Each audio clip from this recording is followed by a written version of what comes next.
Comment dire une teuf en anglais, une fête? On va voir 10 synonymes de party.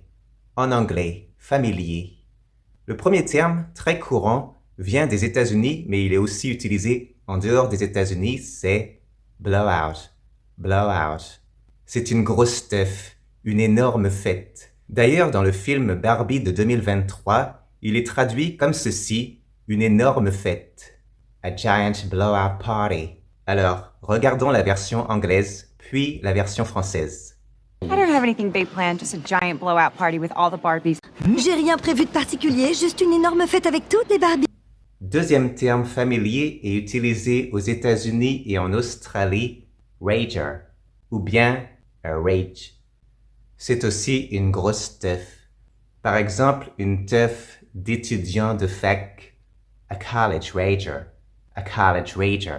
Et aussi une teuf de ouf, une teuf de malade, a sec rager, a sec rager. On passe au troisième, a bash, bash. Une teuf, un événement festif.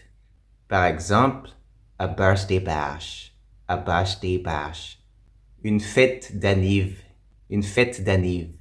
Comme dans cet exemple avec la série américaine Hannah Montana.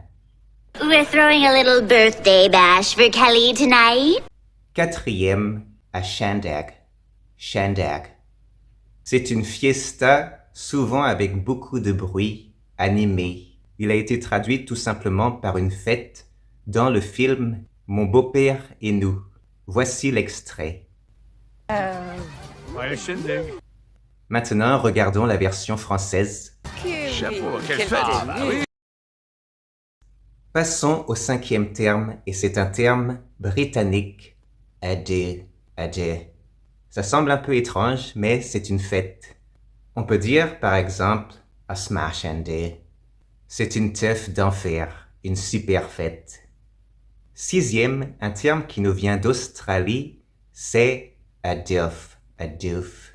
C'est spécifiquement une rave avec de la musique électronique, une rave en plein air. Septième, de l'argot moderne britannique, surtout utilisé par les jeunes, a must-have, a must-have. J'ai entendu par exemple cette phrase « pull up to the must-have »,« pull up to the must-have ». Ça veut dire « viens à la teuf »,« ramène-toi à la teuf ». Huitième, c'est aussi quelque chose que les adolescents disent « a gaff ». Normalement, ce terme veut dire une baraque, une maison, de manière familière, mais les jeunes l'utilisent aussi pour dire une teuf à la maison. C'est-à-dire que la maison est dispo pour faire une teuf, car les parents sont absents, donc on peut faire la teuf. Et d'ailleurs, en Irlande aussi, on dit a free gaff, une teuf à la maison. Il y a aussi l'expression rack the gaff, rack the gaff. Ça veut dire retourner la baraque, faire la teuf, let's rack the gaff. Neuvième, un terme familier qui vient des États-Unis, sausage fest, a sausage fest, qui veut dire une teuf avec que des mecs.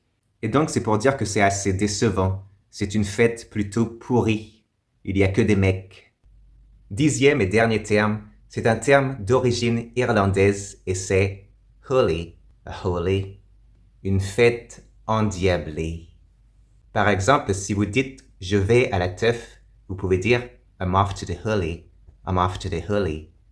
Voilà, maintenant vous connaissez plusieurs termes pour dire la teuf en anglais. En attendant, je vous dis à la prochaine vidéo.